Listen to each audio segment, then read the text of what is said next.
Vamos a leer el texto bíblico.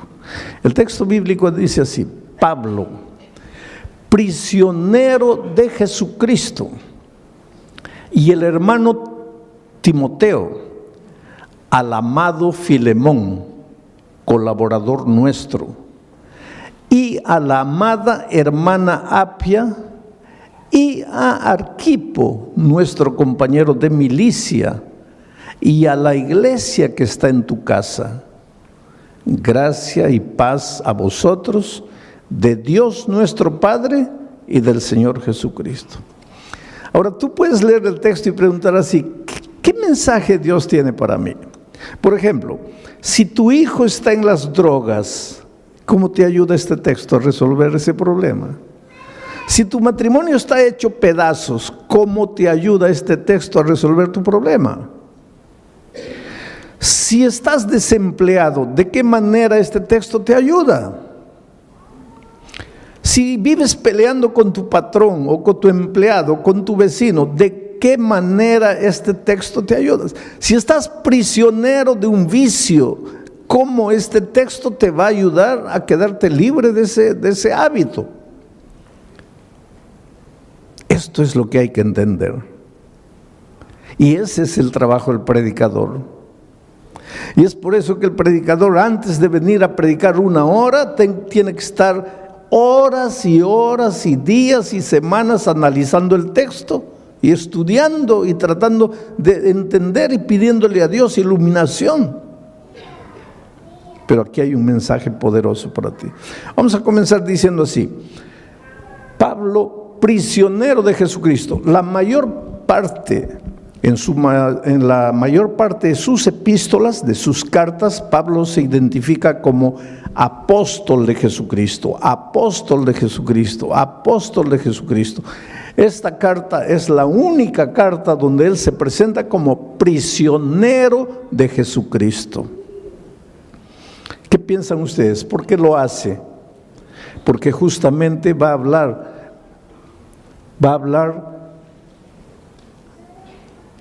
a un hombre que tenía prisionero a otro hombre.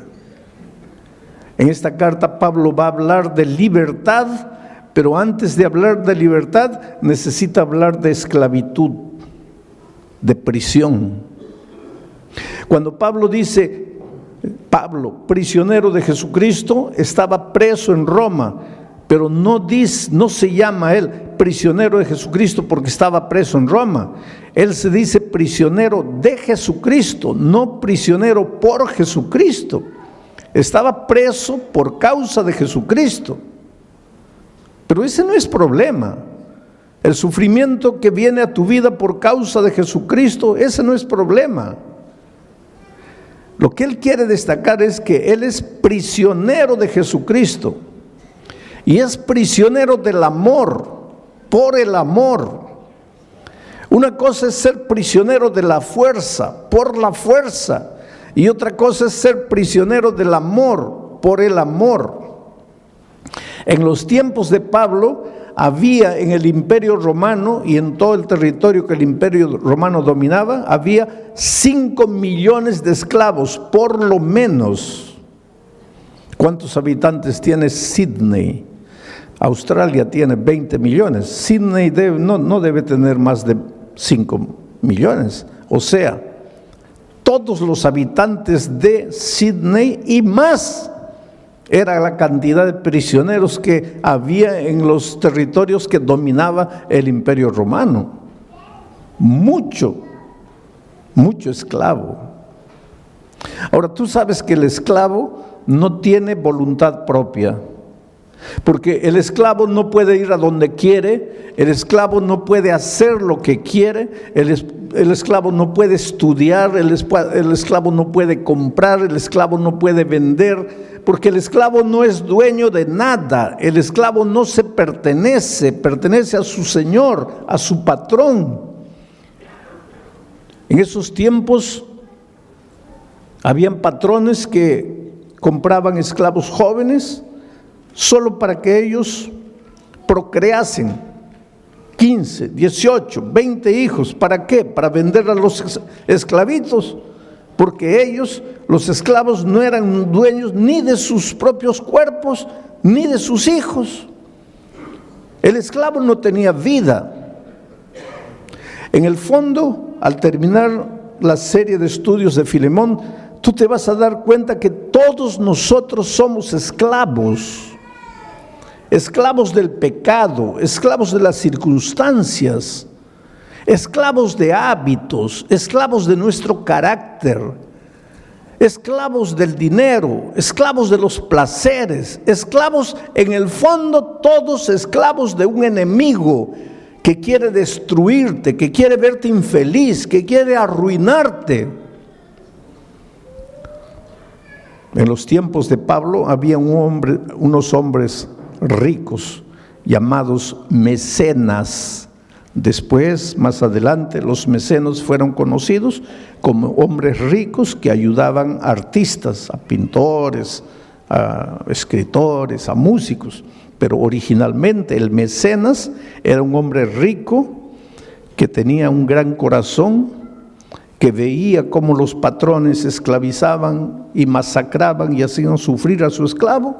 Entonces ese hombre rico, como tenía mucho dinero, iba y le decía al patrón: ¿cuánto quieres por este esclavo?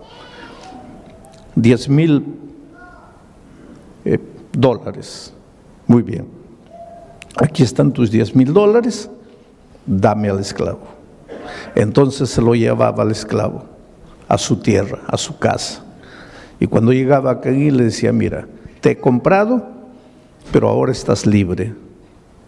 ¿Cómo libre? Libre.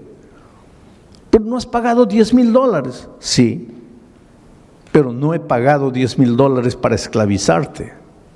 He pagado $10,000 para darte la libertad. Estás libre. Y ese esclavo se sentía tan comprometido, tan sensibilizado, que a veces le decía: mira, gracias, pero no quiero ser libre. Yo quiero ser tu esclavo.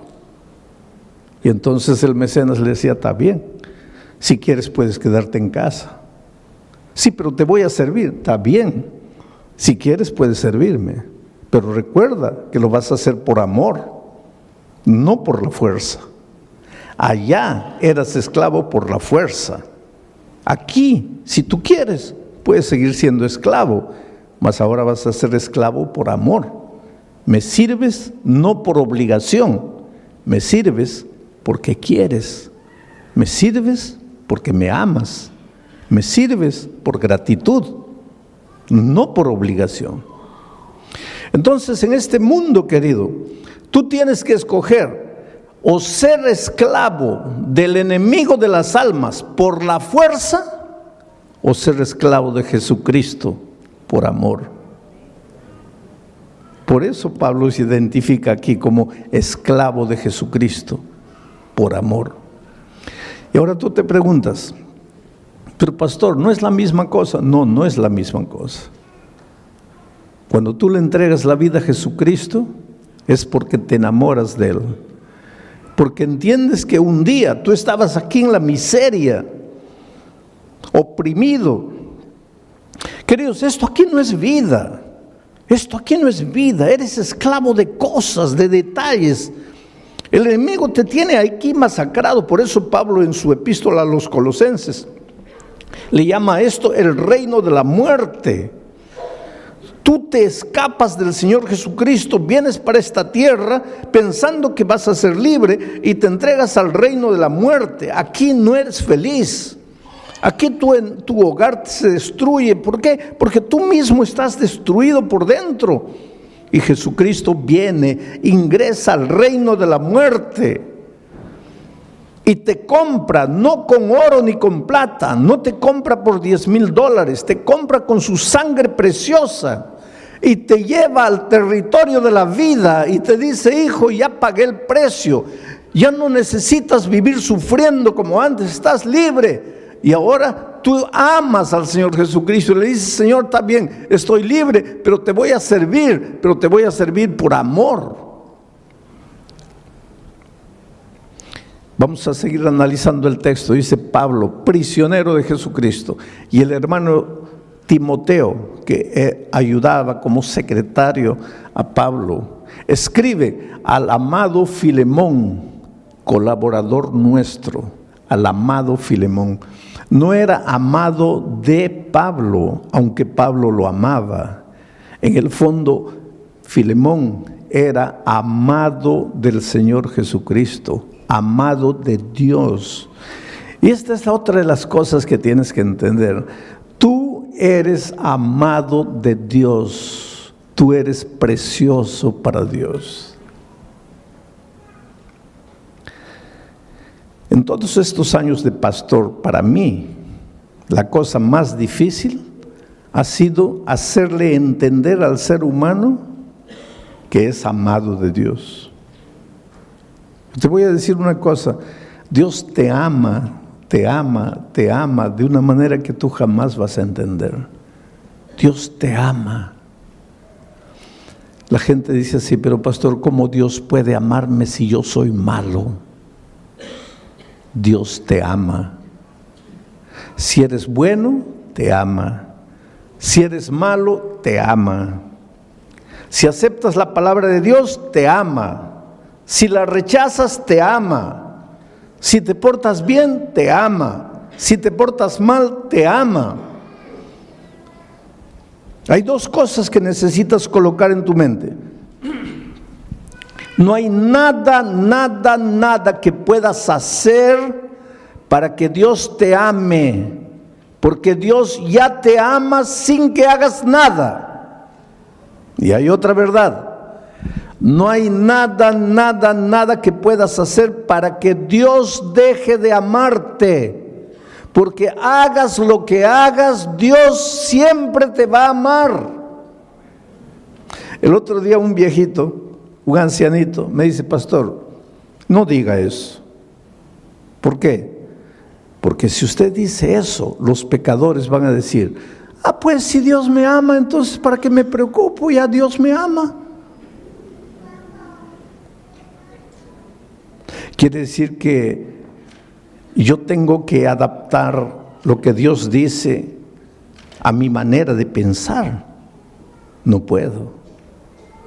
A mí humanamente, los que merecen amor son los buenos. Los malos no merecen amor. Eso es para mí como ser humano. Pero Dios es Dios. Y la Biblia dice que Dios es amor. No dice que Dios tiene amor, dice que Dios es amor. Yo creo que los seres humanos difícilmente logramos entender esto, porque para nosotros los hombres, aquí está Dios y aquí está su amor. Pero desde el punto de vista bíblico, Dios está aquí y su amor. No hay separación entre Dios y su amor. Dios es amor. Y para que entiendas bien esto, te voy a hacer una ilustración tonta, porque esta ilustración es tonta. ¿De qué está hecho este púlpito? De microfibra. ¿De qué está hecho mi traje? De tela. ¿De qué está hecho mi zapato? De cuero. ¿De qué está hecho este micrófono? De metal. Y ahora viene la pregunta tonta. ¿De qué está hecho Dios? Pues es una tontería, Dios no está hecho, Dios es Dios. Pero solo para que entiendas, y si estuviera hecho Dios, ¿de qué estaría hecho? ¿Cuál es la sustancia de su ser? ¿Cuál es la esencia de su ser? Pues Dios es amor. Por lo tanto, cuando tú dices, si te portas mal, Dios te va a dejar de amar, ¿qué tontería estás diciendo? Estás diciendo, si te portas mal, Dios va a dejar de ser amor. Dios nunca va a dejar de ser amor. Dios nunca va a dejar de amarte. Él es Dios, Él es amor. Él jamás te va a dejar de amar. Entonces, pastor, no necesito preocuparme porque ya estoy salvo. No digas eso. Porque yo te estoy hablando del amor de Dios, no te estoy hablando de la salvación. Hay mucha gente que se va a perder a pesar del amor de Dios. Porque el amor de Dios no te va a salvar. Para salvarte necesitas aceptar experimentar el amor de Dios. Y cuando tú estás aquí en el territorio de la muerte, tú no quieres a Dios. Dios te ama. ¿Acaso Dios no dice, no quiero la muerte del impío, sino que se arrepienta y regrese? Pues aquí está Dios, no quiere tu muerte.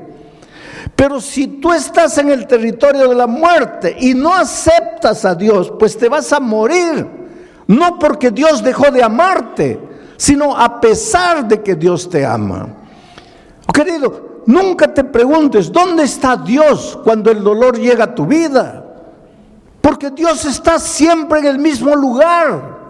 No es Dios que te deja, eres tú que deja a Dios. No es Dios que te abandona, eres tú que lo abandonas. No es Dios que se separa de ti, eres tú que te separas de Él. Dios está siempre llamando, llamando, llamando. Desde el Génesis hasta el Apocalipsis, Dios llama. En el jardín del Edén, Adán, ¿dónde estás tú? En el libro de Apocalipsis, el último capítulo, las últimas palabras, y el Espíritu y la iglesia digan, ven, y el que oiga, venga, y el que tenga sed, venga y beba del agua. Llamado, Dios llama, hijo, ven, ven, ven. ¿Por qué? Porque tú estás aquí, tú te has separado de Dios, tú te has venido aquí, y aquí tú puedes hacer lo que quieras para ser feliz, pero siempre vas a estar vacío. Llega la noche, no puedes dormir, tienes ganas de llorar, no sabes por qué. Te esfuerzas, nada te sale bien. Te casas lleno de amor, en poco tiempo tu hogar está destruido. Traes al mundo un hijo con alegría, lo educas, lo amas. Cuando llega a grande, él se destruye solo. No sabes qué hacer, no tienes paz. ¿Por qué? Porque estás separado de Dios. Aquí en el territorio de la muerte puedes hacer lo que quieras. Nunca vas a estar completo. Necesitas devolverte al Señor Jesucristo. Aquí eres esclavo del enemigo por la fuerza. Necesitas ser esclavo del amor por el amor. Y eso es lo que Pablo dice. Pablo, prisionero de Jesucristo, y el hermano Timoteo, al amado Filemón, colaborador nuestro, y a la amada hermana Apia y Arquipo, nuestro compañero de milicia. ¿Quién era Apia, esposa de Filemón? ¿Quién era Arquipo, hijo de Filemón y de Apia? Interesante que Pablo dice que en la casa de ellos había una pequeña iglesia. La iglesia cristiana en sus orígenes no construyó templos. Tú sabes que el primer templo fue construido por un emperador muy conocido por nosotros, porque ese emperador tuvo dos ideas, entre comillas, extraordinarias para él y para el enemigo de Dios. ¿Sabes cuáles fueron esas dos ideas? La primera idea, cambiar el día de reposo del sábado para el domingo. ¿Cómo se llamó ese emperador? Constantino. Pero él tuvo una segunda idea, construir un templo, porque hasta Constantino nunca se había construido templos. Y te estoy hablando del siglo III. ¿Y dónde se reunía la iglesia cristiana en sus primeros años? En las casas o en las sinagogas, porque habían judíos enteros que se convertían y la sinagoga se quedaba vacía. Y entonces se reunían en las sinagogas, pero en la sinagoga no había púlpito, la gente no estaba ahí y el predicador aquí. En la sinagoga las bancas eran así. Entonces se conversaba, se estudiaba. Y después en las casas. Y en la casa de Filemón estaba su esposa Apia, su hijo Arquipo, y ellos se reunían en la casa para estudiar la palabra de Dios, invitaban a sus vecinos, y entonces esa familia de 3 ya tenían 4, 8, 10 estudiando la palabra de Dios, y cuando ya se hacía un grupo que no cabía en la sala, entonces se dividía el grupo y se abría en otra casa, y cuando se llegaban a 12, se dividían y se iban a otra casa y la iglesia se multiplicaba de esa manera. Pero entonces Constantino inventó el templo. Como él se convirtió al cristianismo entre comillas, pues ahora tenía todo el dinero del gobierno, construyó un templazo enorme y las personas salieron de las casas y se fueron al templo. Y ahí entró el problema. Se acostumbraron a quedarse sentadas oyendo a un hombre y desapareció la vida de la iglesia.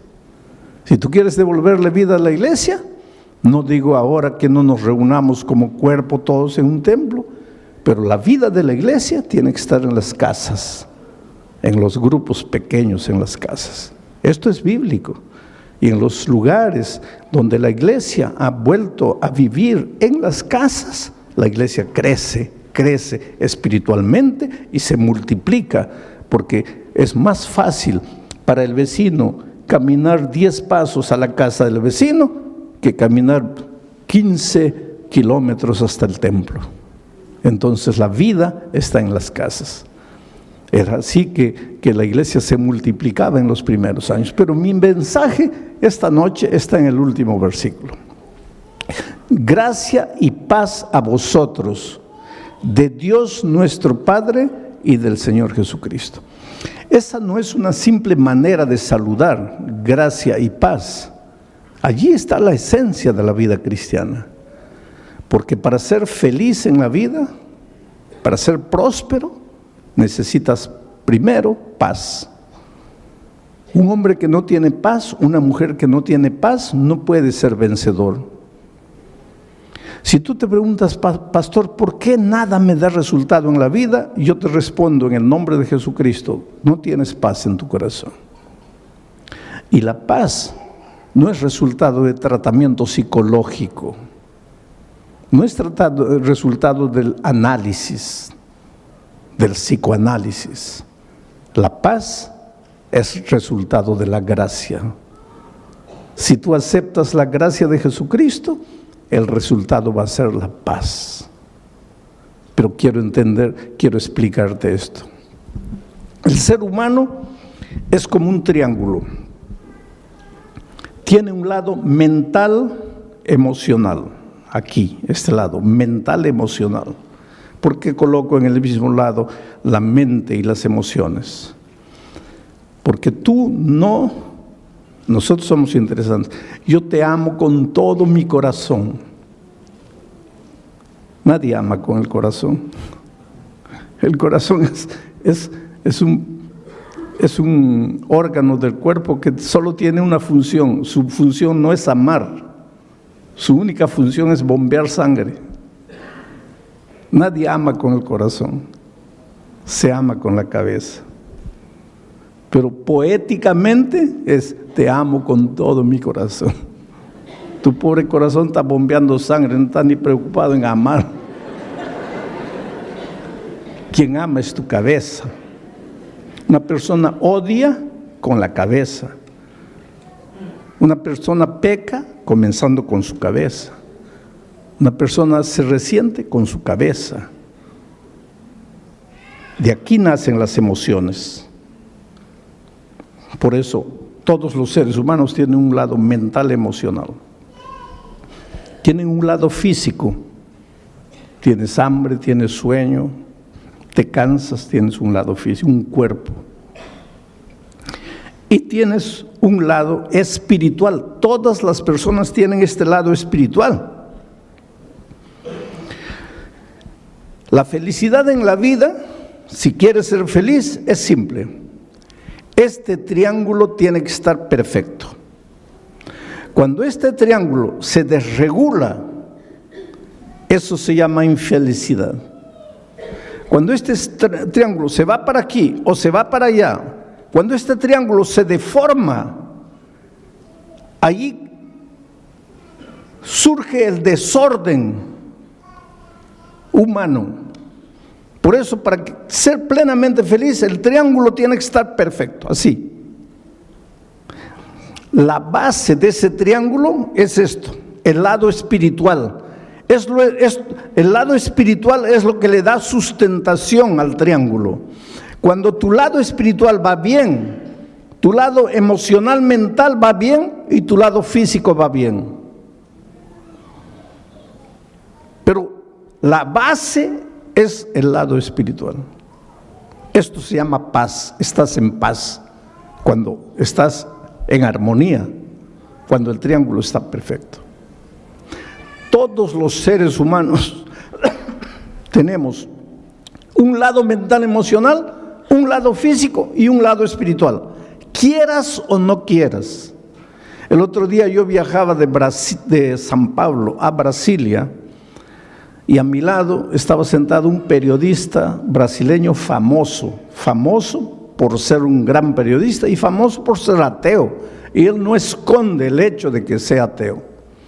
Pero en la conversación pues me preguntó quién era, y yo le dije que era pastor. Y comenzamos a hablar de asuntos espirituales. Y él me dice, mire pastor, yo no soy un ser espiritual. ¿Por qué? Porque yo no creo en Dios. Le digo, pero usted puede no creer en Dios, pero usted tiene un lado espiritual. No, pastor, no me entiende. Yo no creo en Dios, yo no creo en esas cosas, por lo tanto yo no tengo ese lado espiritual. Hay mucha gente que piensa así, no, yo no tengo el lado espiritual. No, eso no depende de ti, querido. Eso no depende de ti. Tú estás vivo, entonces eres un ser mental, emocional, físico y espiritual, aunque no quieras.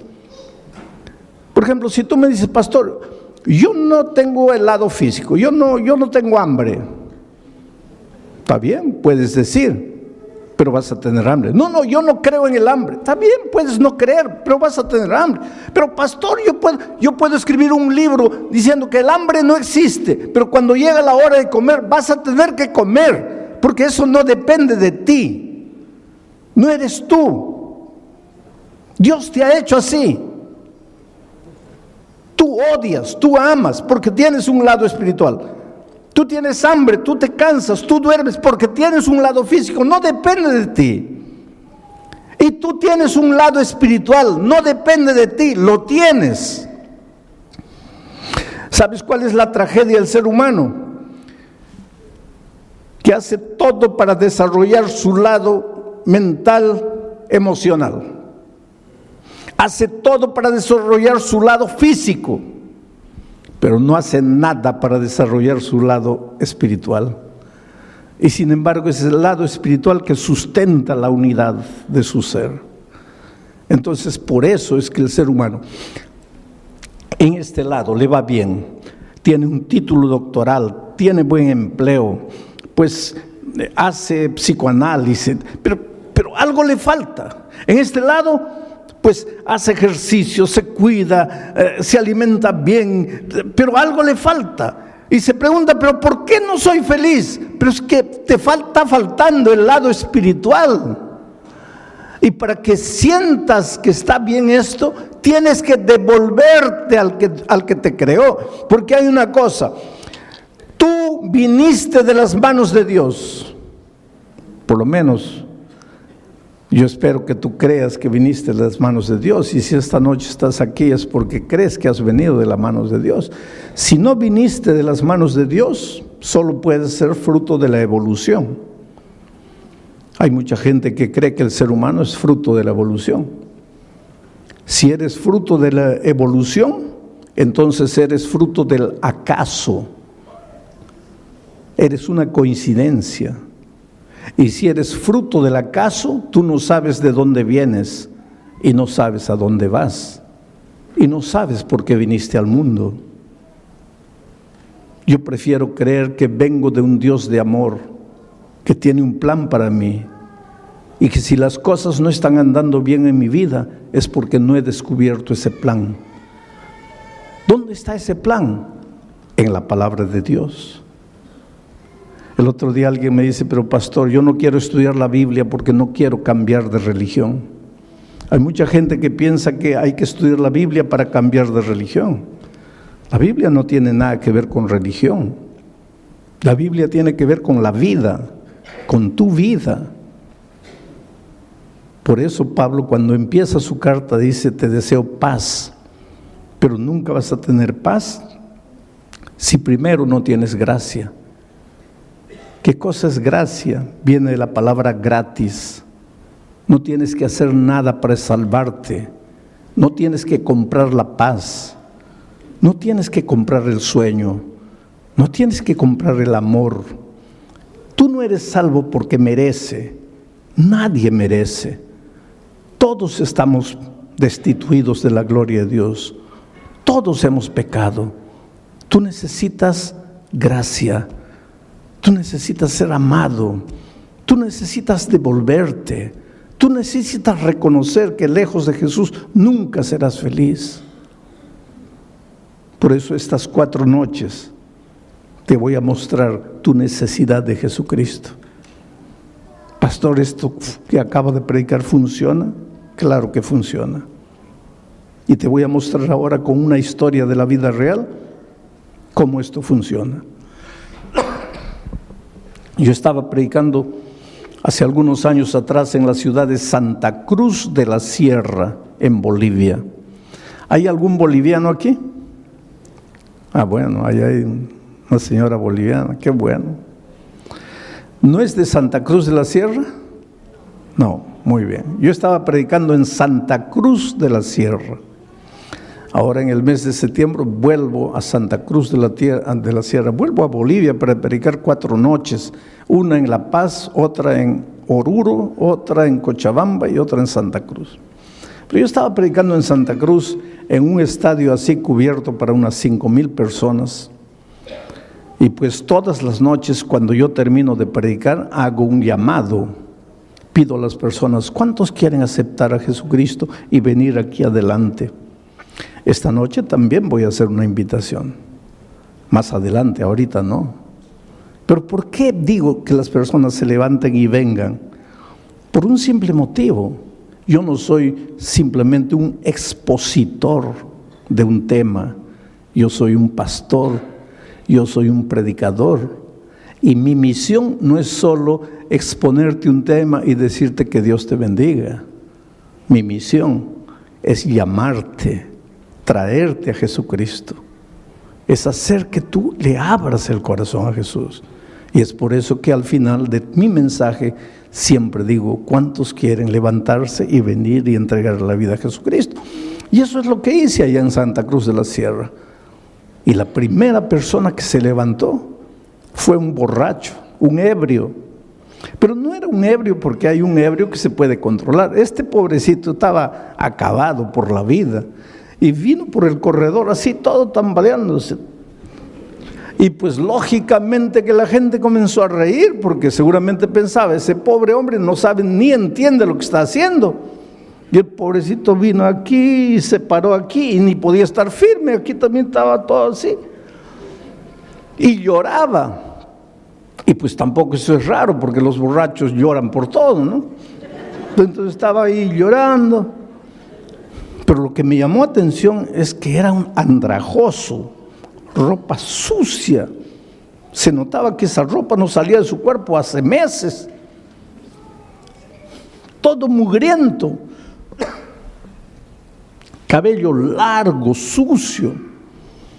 Barba. Y olía mal, olía feo.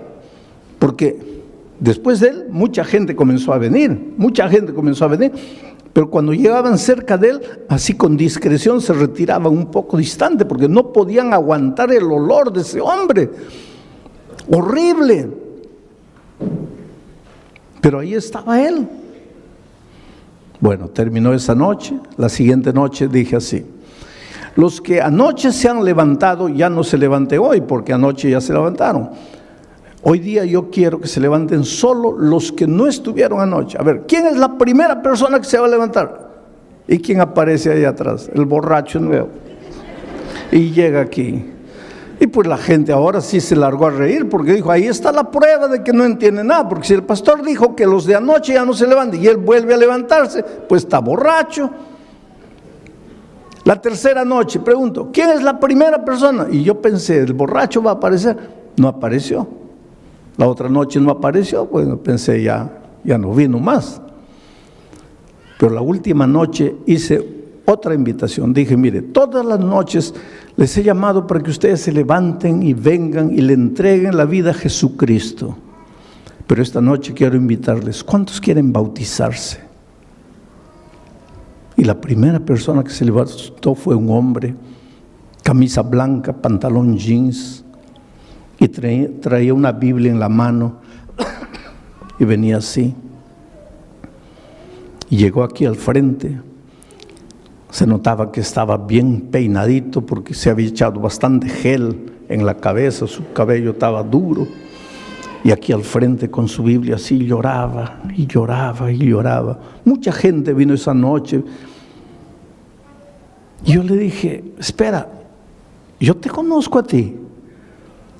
Y él levantó la cabeza y dice, pastor, el borracho soy yo. Pero no estaba borracho. Estaba sano, se había bañado, se había cortado el cabello, la barba. Estaba bien vestido. Bueno, terminó aquella noche, comenzó el bautismo, yo me fui al camarín, estaba sentado ahí. Cuando salgo lo veo en el corredor, llorando. Y me acerco y le digo, oye, ¿qué fue? Y él dice, pastor, es que yo quise bautizarme esta noche, pero los hermanos no quieren. Dicen que si el domingo yo he estado borracho, ¿cómo me voy a bautizar hoy día? Ellos quieren que yo espere. Y él dice, sí, yo entiendo, pastor. ¿Quién va a creerme? ¿Quién va a creer en mi conversión si hace 5 días yo estaba borracho? Lo que nadie sabe es mi historia, pastor.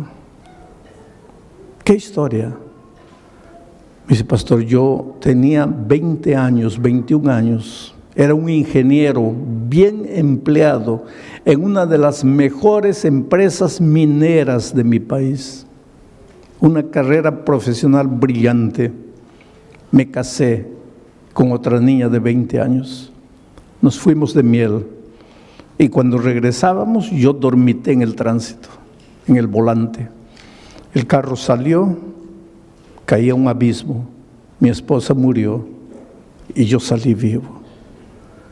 Y este hombre comenzó a llorar más y dice, pastor, yo maté a mi esposa. Le digo, pero muchacho, me acabas de decir que fue un accidente. Fue un accidente, pastor. Pero quien estaba manejando el carro era yo. Quien dormitó fui yo. Quien tenía que morir era yo. Pero yo salí vivo y mi pobre esposa murió. Ese día se acabó mi vida, pastor. Ya no me interesó nada. En ese tiempo yo no tenía a Jesucristo. Y un hombre sin Jesucristo, ¿qué puede hacer? Pues yo hice lo que todo hombre que no tiene a Dios hace. Me entregué a la bebida, comencé a beber. En 6 meses, después de muchas advertencias, perdí el empleo por causa de la bebida. A mí no me interesaba nada. Pastor, estamos cumpliendo ahora, este año, 30 años de aquel incidente. 30 años. Yo perdí el empleo, me escondí de la familia, me vine a Santa Cruz. Yo no vivo, pastor, yo soy un animal. Yo nunca me baño, yo nunca me cambio de ropa. Yo casi ni como, pido limosna para comprar bebida. Yo vivo permanentemente borracho. Hace 30 años yo no paro de beber un día. Duermo en los cementerios, duermo en la calle. Y el domingo, ¿sabe por qué entré? No, yo no quería escuchar palabra de Dios. Yo entré porque estaba lloviznando. No tenía dónde esconderme la lluvia. El único lugar abierto era el Coliseo. Entré, me senté allá atrás. Yo estaba borracho, totalmente borracho. Pero yo me di cuenta de todo y yo entendí todo lo que usted predicó. ¿Cómo entendiste? Pastor, cuando usted dijo así, Esta noche solo tienes dos caminos. El primer camino es levantarte y volver a la casa y continuar viviendo la vida que has vivido hasta hoy. Pastor, ese camino para mí no existía. Yo me iba a levantar para volver a qué casa si yo no tenía casa. Para continuar viviendo la vida. ¿Qué vida si yo no tenía vida? Por lo tanto, ese primer camino no existía para mí. Ahí usted dijo, hay un segundo camino. Levantarte y venir aquí y entregarle la vida a Jesús. Pastor, es verdad que yo estaba borracho. Mi mente oscurecida por el alcohol. Yo sentí cuando la gente se rió de mí. Pero ese era mi único camino. Yo estaba perdido. Yo era un animal. En mi dolor yo me daba cuenta de lo que pasaba. Y yo entendí que solo Jesús podría hacer algo por mí. Por eso me levanté. Por eso vine, tambaleando, pero vine. Y la segunda noche, usted piensa que no entendí, que usted dijo, ya no vengan los de la otra noche. Entendí. Pero yo vine, ¿sabe por qué? Porque la primera noche, después de venir aquí adelante, yo salí y volví a beber. Y por eso la segunda noche, cuando usted invitó de nuevo, yo dije, mi decisión de anoche no sirvió porque yo caí de nuevo. Por eso me levanté. Pero esa noche, pastor, salí y ya no bebí. Y la tercera noche ya no bebí. Y la cuarta noche, cuando usted dijo,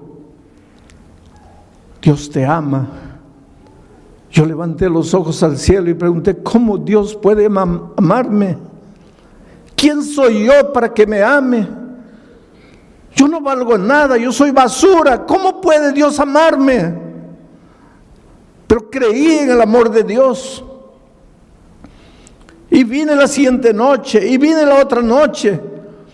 Y hoy día cuando usted dijo, ¿cuántos quieren bautizarse? Yo vine, pero no me dejaron bautizar.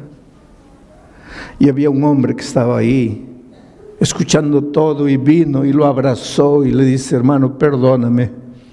El que dijo que no podía bautizarte fui yo, pero es que no conocía tu historia. Realmente Dios hizo un milagro por ti. 5 años después yo regresé a Santa Cruz de la Sierra para predicar en ese mismo coliseo. Y cuando llegué al coliseo, mucha gente, miles de personas entrando. Y había un hombre de chaleco fosforescente, con un radio en la mano, con una linterna en la otra, corría de un lado para otro, daba órdenes, cierren aquella puerta, abran la otra, eso, y aquí, corre para allá. Y cuando llegó mi carro, él comenzó a transmitir, llegó el pastor, abran la puerta de atrás y tal. Y el pastor me dice, pastor, ¿se acuerda de este hombre? No. Es el borracho de 5 años atrás. Ahora está coordinando todo el sistema de seguridad del evento, transformado por Dios. Está bien empleado. En esa época estaba de novio, se iba a casar. Ahí yo me pregunto, ¿quién es Jesús? ¿Quién es Jesús? Que te encuentra en la vida destruido, acabado. Tal vez no como este borracho, pero te encuentra con tu vida hecha pedazos. Te esfuerzas para ser feliz. Te esfuerzas para salir, te esfuerzas para vencer. Pero cuando llega la noche te sientes solo. Te preguntas, ¿qué hago en esta vida? ¿Para qué vine? ¿Para qué nací? ¿Quién es Jesús capaz de encontrarte donde estás y transformarte por completo? Por eso Pablo dice, gracia y paz. ¿Cómo vas a tener paz si no entiendes lo que es gracia? ¿Cómo vas a entender lo que es gracia si no sabes lo que es el amor de Dios? Esta noche yo te digo en el nombre de Jesucristo, déjate amar. Déjate amar. Ven a Jesús como estás. Entrégale tu vida, ríndete a Él. Deja de lado tus preconceptos.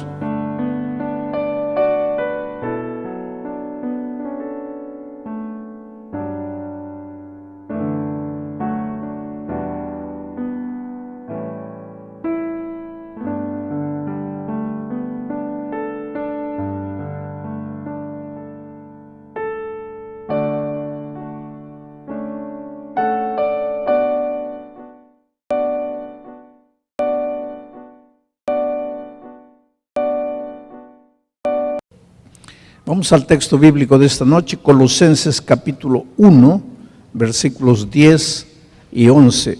Les he pedido que coloquen el texto en el computador. Yo voy a ir leyendo en cuanto colocan todo. Dice así. Bueno, les voy a explicar primero el contexto de esto, porque ustedes, miren, ustedes tienen que entender que la Biblia, en primer lugar, no fue escrita para nosotros. Cuando los escritores bíblicos escribieron, ellos no nos estaban escribiendo a nosotros, ellos estaban escribiendo a la gente de aquellos tiempos.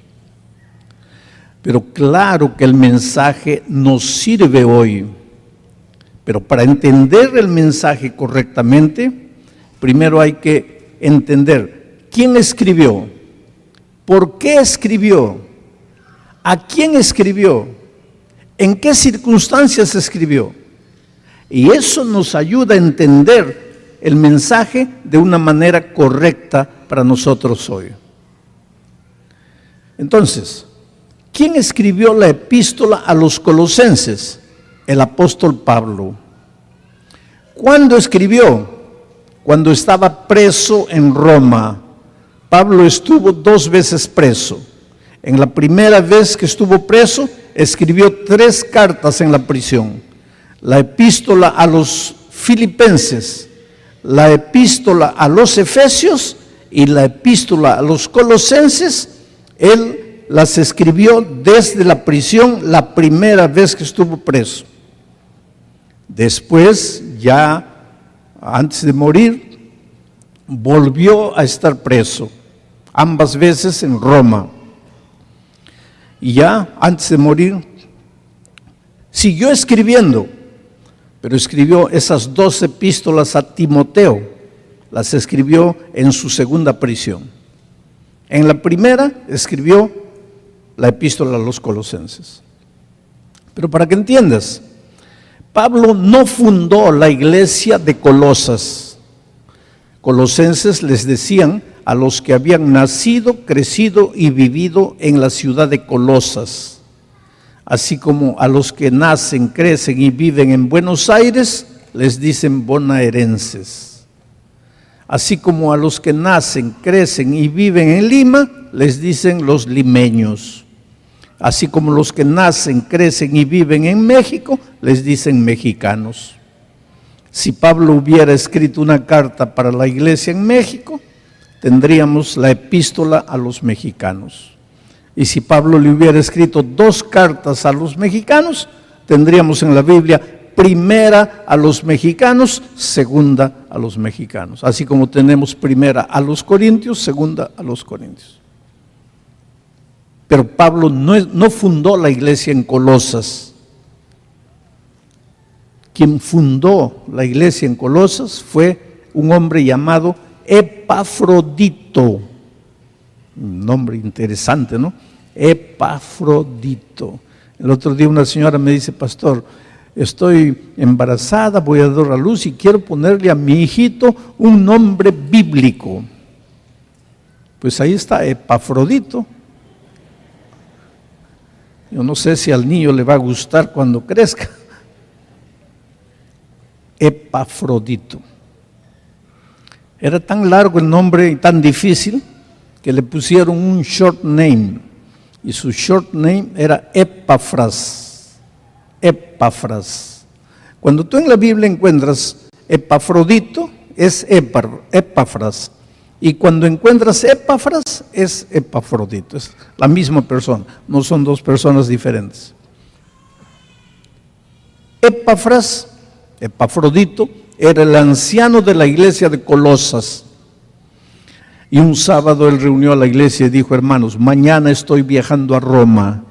Voy a visitar a nuestro apóstol San Pablo, que está preso allá. ¿Cuántos quieren mandarle saludos? Ahí los hermanos colosenses todos levantaron la mano. Al día siguiente Pablo se fue a Roma. No era de avión, no había avión en esos tiempos. Los viajes eran hechos por barco. Llevaban semanas, a veces meses. Y Pablo llegó a Roma, fue a la prisión mamertina y habló con, Epafras fue a Roma y se entrevistó con Pablo. Pablo no sabía que en Colosas había una iglesia. En su agenda estaba visitar Colosas para plantar la iglesia ahí, pero como quedó preso, nunca pudo ir.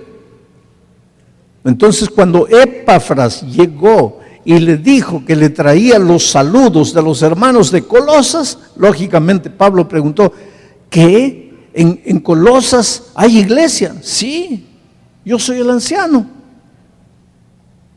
¿Cuándo te vas de vuelta? La próxima semana. Muy bien, entonces yo voy a escribir una carta para los hermanos de Colosas. Y Pablo escribió esa carta, y esa es la carta a los colosenses. Hay una cosa interesante. En esos días, esa semana que Epafras pasó con Pablo, pues le contó cómo era la iglesia. Yo no conozco la iglesia aquí, pero si uno de ustedes se sienta conmigo y me explica: mira, la iglesia es así, hay estos problemas, los hermanos son así, ahí yo podría tener un conocimiento de la iglesia. Pues fue eso lo que Epafrodito hizo con Pablo. Le contó, le dijo: mira, la mayoría de los hermanos son nuevos, que recién están aceptando a Jesucristo. Algunos ya están bautizados, otros están estudiando la Biblia, pero todavía no se han bautizado. Algunos ya han estudiado toda la Biblia, pero están indecisos, no saben si se bautizan o si no se bautizan. Entonces Pablo, cuando escribió la carta, escribió para una iglesia donde había gente bautizada. Había gente que estaba estudiando la Biblia, pero no se había bautizado. Y había gente que ya había estudiado la Biblia, pero todavía no se decidía por el bautismo. Pablo les escribe y les dice: ustedes han aceptado a Jesucristo, ustedes deben bautizarse por lo siguiente. Ahí viene el texto. ¿Para qué? ¿Para qué aceptaron a Jesucristo? ¿Por qué? ¿Para qué deben bautizarse? Dice: para que andéis como es digno del Señor, agradándole en todo, llevando fruto en toda buena obra y creciendo en el conocimiento de Dios, fortalecidos con todo poder, conforme a la potencia de su gloria, para toda paciencia y longanimidad. Voy a pedir que dejen toda la hora el texto ahí, porque voy a ir analizando palabra por palabra, porque el mensaje de esta noche es el mensaje que Pablo les va a predicar. Yo solo voy a tomar el bosquejo que Pablo escribió, pero el autor del mensaje es Pablo. ¿Para qué llegó Jesús a tu vida? ¿Para qué debes abrir el corazón y recibir a Jesús? Para que andes, primero, para andar. El Evangelio llegó a tu vida para enseñarte a andar. Pero no es solo andar en la vida cristiana, sino andar en todas las áreas de la vida. ¿Sabes por qué? Porque la vida cristiana no tiene que ver solo con tu relación con Jesús, La vida cristiana tiene que ver con tu relación con la esposa, con los hijos, con Jesús, con tu empleado, con tu empleada, con tu vecino, con tu compañero, con tu hermano. La vida cristiana no es solo la vida de la iglesia.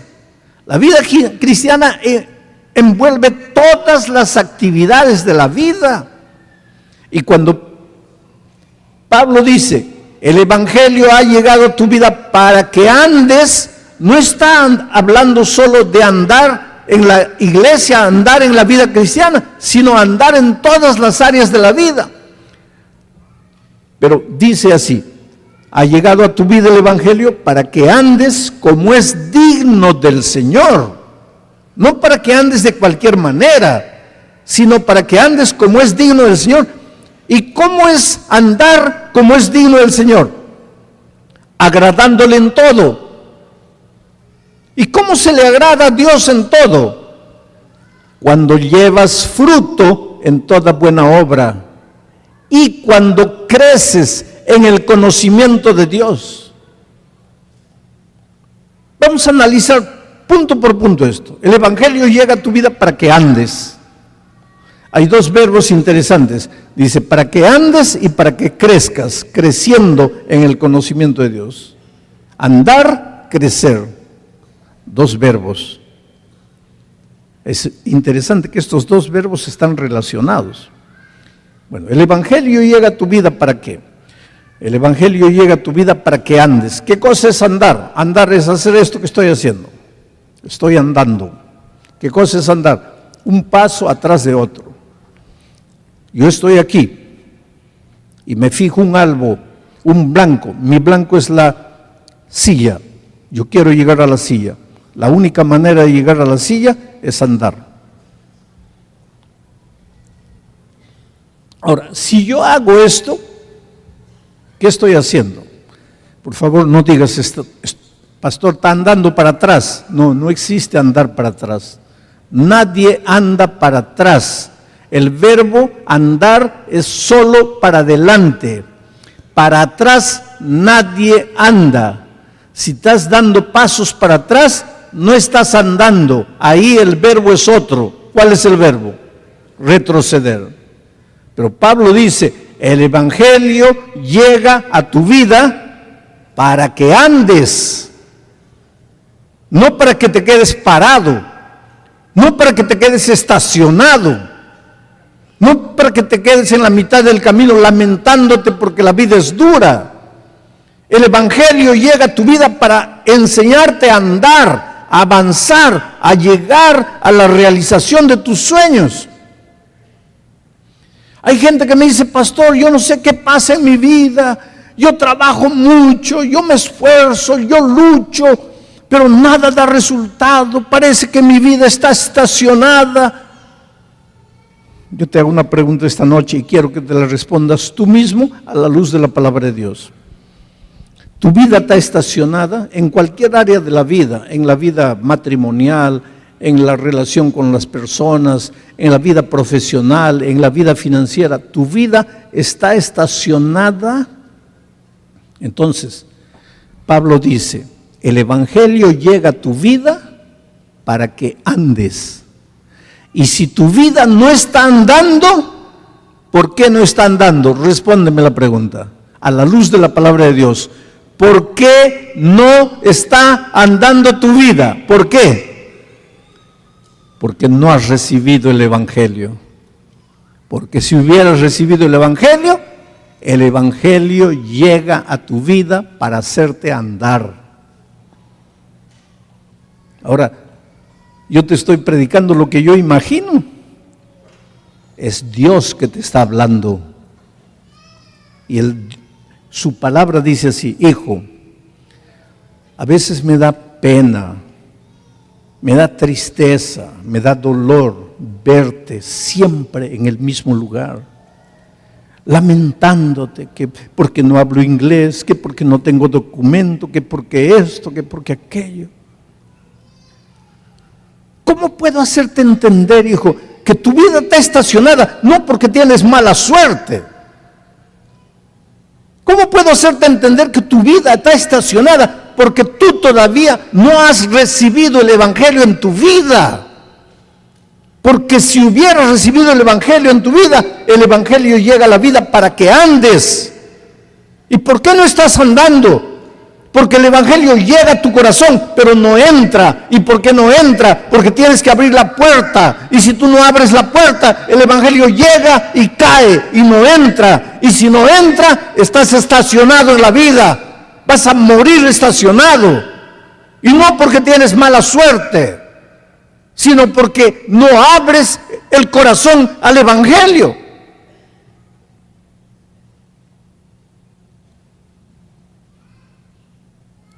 ¿Y cómo se anda? Dice, como es digno del Señor. ¿Qué es lo que más le agrada a Dios? Que produzcas fruto en toda buena obra. Una vida estéril no es digna de Dios. Porque a Dios le agrada que sus hijos vivan vidas fructíferas. Fructíferas. ¿Qué cosas son frutos? Frutos de buenas obras.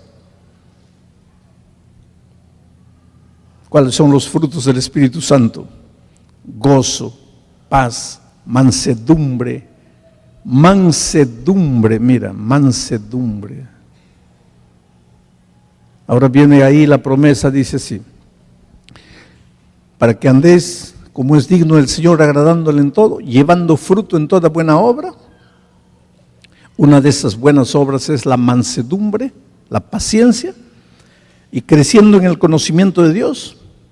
Y vas a ser, cuando aceptas a Jesús, cuando abres el corazón al Evangelio, vas a ser fortalecido con todo poder, conforme a la potencia de su gloria. ¿Para qué? ¿Para qué? Para toda paciencia, para ser manso. ¿Por qué Dios se preocupa tanto con que produzcas frutos, mansedumbre? Y ahora te dice, Él te va a dar poder, potencia, la dinamita del Evangelio, para que tengas paciencia. ¿Por qué Jesucristo dice, aprended de mí, que soy manso y humilde? ¿Por qué a Jesús le encanta tanto la mansedumbre? Por un simple motivo. ¿Por qué tu matrimonio acabó? Tu carácter. ¿Por qué has perdido tantos empleos en la vida? Tu carácter. ¿Por qué tus hijos han crecido y no quieren ni verte? Estás peleado con tus propios hijos. Tu carácter.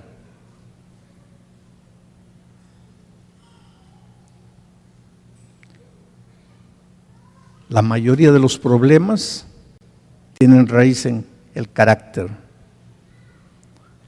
Mecha corta. Explosionas por cualquier cosa. Maldita la hora que te conocí. Una hora después estás llorando, pidiendo perdón. Ay, hija, no fue eso lo que quise decir, pero ya lo dijiste. Agarrar una navaja y dar un tajo en un segundo. Ahora cierra la herida. Haz parar la sangre. Pero pastor, yo no quería. Yo sé que no querías. Pero esa es la raíz de tu problema en la vida. Y como Jesús quiere trabajar en la raíz del problema, dice, el Evangelio ha llegado a tu vida para que andes, para que produzcas fruto, pero no estás andando, no estás produciendo fruto por causa de tu carácter. Eres explosivo, tienes rabia, no puedes controlar, la ira te domina. Pero cuando el Evangelio llega a tu vida, vas a ser fortalecido con todo poder, conforme a la potencia de la gloria de Dios, para tener paciencia. ¿No es eso lo que quieres en la vida? Ahora es interesante que las personas, ay, me están queriendo convencer para bautizarme y cambiar de religión. ¿Qué tiene que ver eso con religión? Eso tiene que ver con tu vida, con tu felicidad, con tu hogar, con tu matrimonio, con tu profesión, tu trabajo. Por eso te digo, la vida cristiana no es simplemente me salgo de esta iglesia, voy para otra iglesia. Es cambio de vida. Cambio de vida. Y solo Jesús puede hacer eso. Creciendo.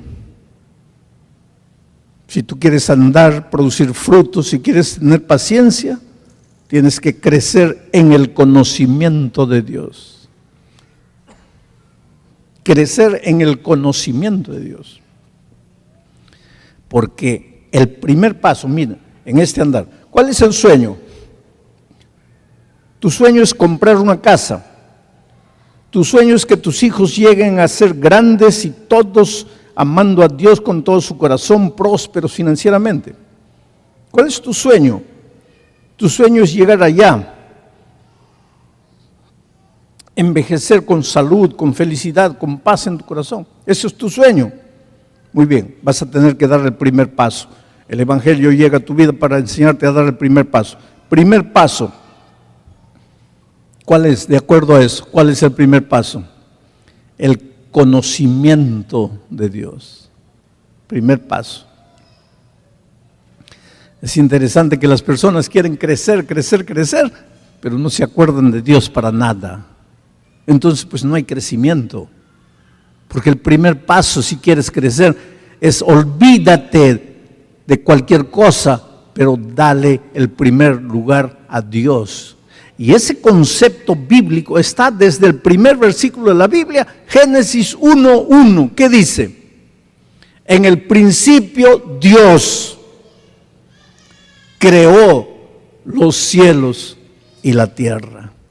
En el principio Dios, primero Dios. Después de Dios viene el verbo crear, la acción. Sudar, correr, trabajar, pero eso es en segundo lugar. En el principio Dios creó la acción y el resultado, cielos y tierra. ¿Por qué vas a tener los cielos y la tierra?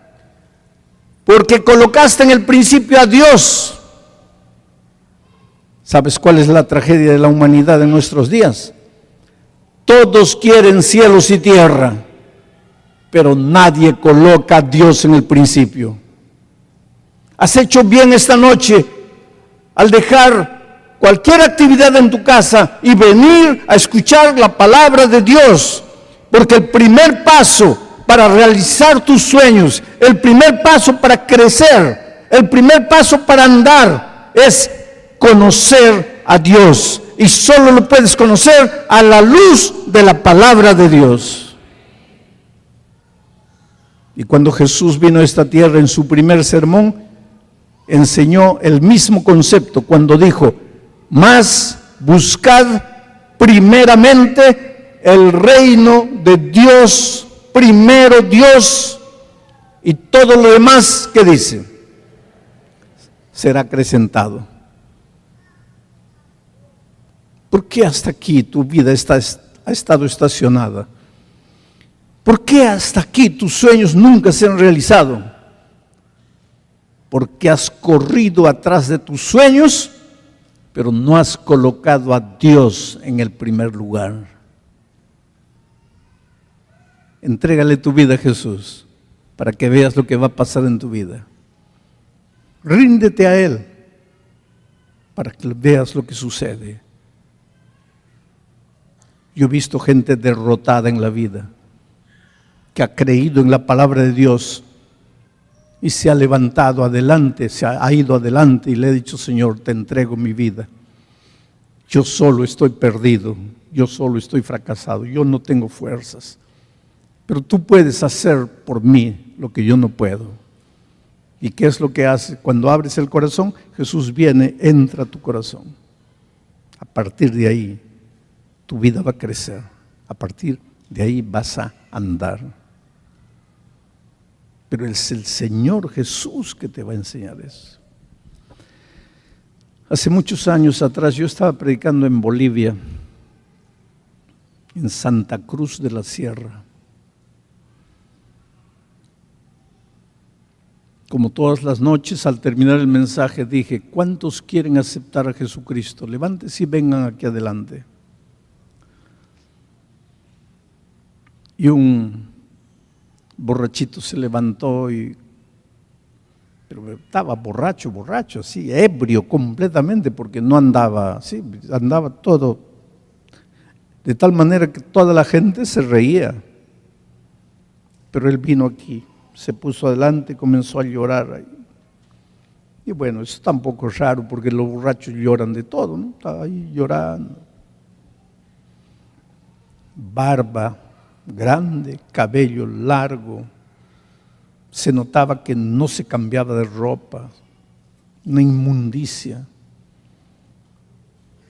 Olía mal, porque la gente comenzó a venir, pero cuando llegaban cerca de él, así discretamente se apartaban porque no podían soportar el olor de ese hombre. Nunca se bañaba, dormía en las calles, no tenía casa, permanentemente borracho, pedía limosna para beber. Un hombre destruido por la vida, acabado por la vida. La siguiente noche prediqué y dije, los que han venido anoche ya no vengan, porque anoche ya aceptaron a Jesús. ¿Quién es la primera persona que quisiera venir aceptando a Jesús? Y aparece el borrachito de nuevo, todo tambaleando. Y pues el público comenzó a reír, ¿no? Porque muchos dijeron, ahí está la prueba de que ese pobre no entiende nada. No. Y eso es lo que yo también pensaba, él no entiende, porque un borracho en ese estado, ¿qué va a entender? La tercera noche dije, ¿quién es la primera persona? Y pensé, el borracho va a aparecer. No apareció. La siguiente noche no apareció más. La última noche dije, ¿cuántos quisieran?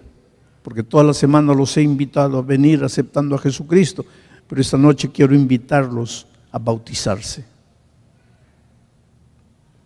¿Quién es la primera persona en venir? Apareció una persona con una camisa blanca, con un pantalón jeans, con una Biblia en su mano. Llegó aquí y así agachado lloraba. Mucha gente comenzó a venir, pero me impresionaba la manera como él lloraba. Le digo, yo te conozco. Y él levantó la cabeza y dice, sí, pastor, el borracho soy yo. Pero estaba bien bañadito, bien cambiado de ropa, bien peinado, se había echado gel, sin barba, todo bien arregladito. Evidentemente no estaba borracho. Bueno, comenzó el bautismo, yo me fui al camarín, el pastor estaba bautizando, había mucha gente para bautizar. Y de repente cuando salgo lo encuentro en el corredor a este hombre llorando. Y le digo, ¿qué fue? ¿Qué te pasó? Le dice, no, pastor, es que yo quería bautizarme hoy, pero no me dejan bautizar. ¿Quién no te deja? Ahí hay un hermano que dice que ¿cómo me puedo bautizar si yo el domingo he estado borracho? Y yo entiendo, pastor, yo entiendo, porque ¿quién va a creer en mí? Pero si supieran mi historia. Digo, ¿y cuál es tu historia? Y me contó la siguiente historia. Tenía 21 años, ingeniero de minas, recién graduado, empleado en una de las más grandes empresas mineras de Bolivia. Se casó con una niña de 20 años, se fueron en luna de miel, y cuando estaban regresando de la luna de miel, él dormitó en el volante, se cayeron al precipicio y la esposa murió. Y él me dice, pastor, yo maté a mi esposa. Le dijo, no digas eso, fue un accidente, tú te dormiste. Dice, sí, pastor, yo me dormí, pero quien tenía que morir era yo, no ella. Ella no estaba haciendo nada, yo estaba dirigiendo. Quien dormitó fui yo, quien tenía que morir era yo. ¿Por qué murió ella? Pastor, en ese tiempo yo no conocía a Jesús, yo no conocía la palabra de Dios, yo no conocía nada. Y un hombre sin Cristo, ¿qué hace en el momento de la desesperación, del dolor? Pues yo me entregué a la bebida y comencé a beber, a beber, a beber. Yo no quería más vivir. En 5 o 6 meses perdí el empleo, ya no tenía más empleo. Pero es que yo no quería vivir. Estoy contando, pastor, de una cosa que sucedió 30 años atrás. Durante estos 30 años he vivido en la calle, he dormido en los cementerios. Nunca ha pasado un día sin que yo beba. Soy un alcohólico, acabado, perdido, no como.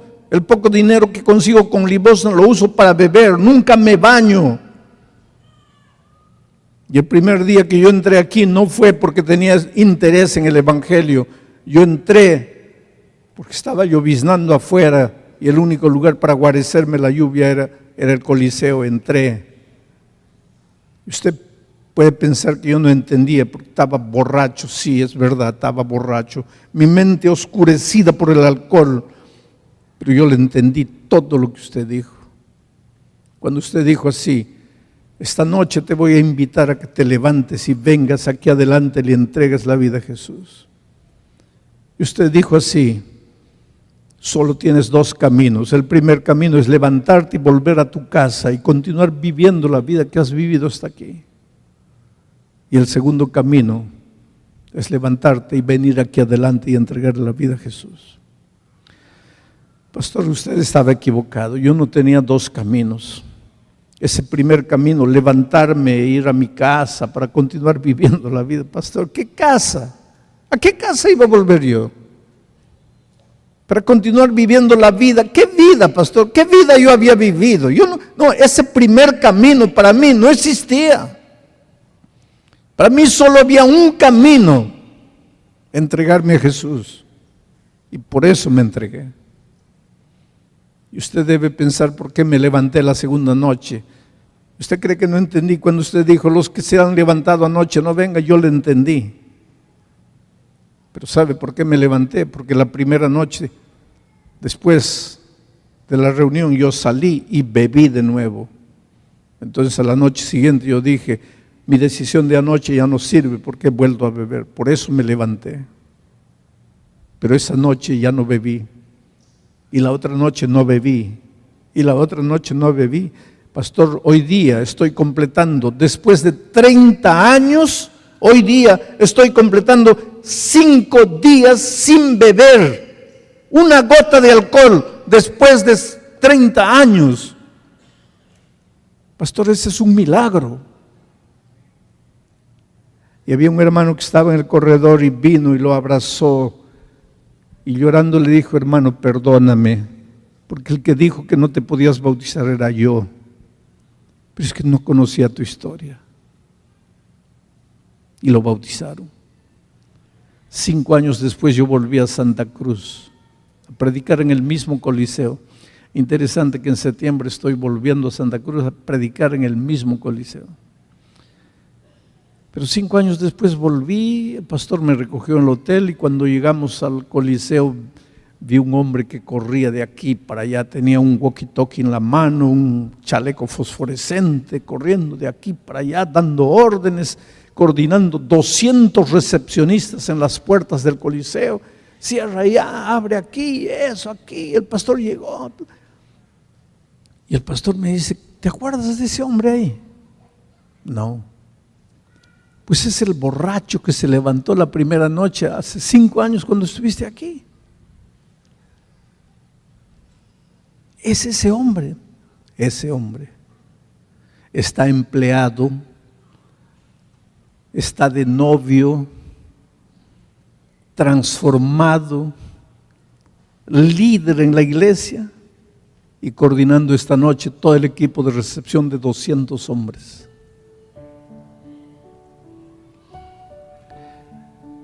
Un día Jesús lo encontró borracho, sucio, no se bañaba, los piojos le caían por los cabellos, sin vida, durmiendo en los cementerios. Él abrió el corazón a Dios Jesús entró a su vida, dio el primer paso, después el segundo paso. Hoy día es un hombre realizado, porque así son las cosas en el reino de Dios. Dios te ama. Tú no tienes idea de lo que Dios puede hacer en tu vida, de lo que Dios quiere hacer en tu vida, pero no te puede obligar a abrir el corazón. Solo tú lo puedes hacer. Por eso esta noche te voy a hacer una invitación, y esta invitación no es para los miembros de la iglesia bautizados, porque un día ustedes ya se levantaron, ya vinieron adelante. Esta invitación es para ti, que estás estudiando la Biblia, estás conociendo el Evangelio, estás estudiando la palabra de Dios. Esta noche aceptaste la invitación de un amigo, de un vecino, de un familiar, pero esta noche entendiste que necesitas del Evangelio en tu vida. Necesitas andar, crecer, y quieres abrirle el corazón a Jesús.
second chance, same old smile, brand new glance. The past was dust, but now it shines.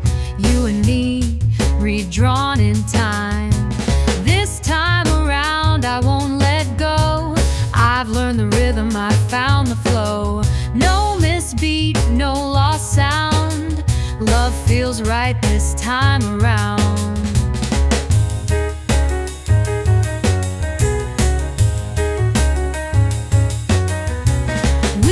changed yet stayed the same.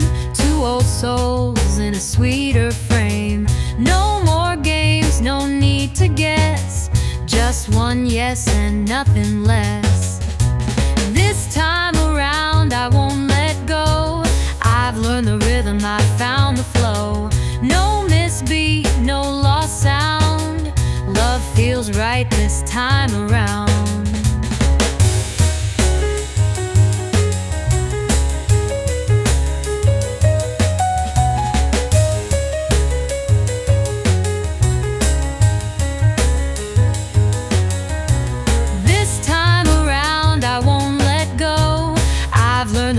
I found the flow. No misbeat, no lost sound. Love feels right this time around.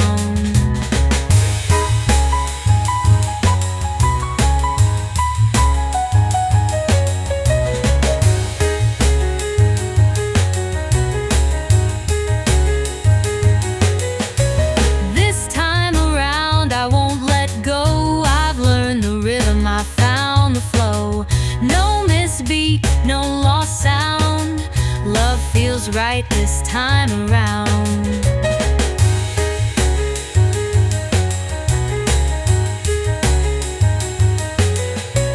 This time around I won't let go. I've learned the rhythm, I found the flow. No misbeat, no lost sound. Love feels right this time around.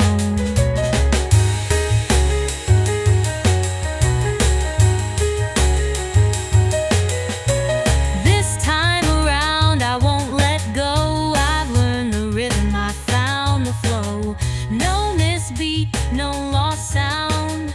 Love feels right this time around.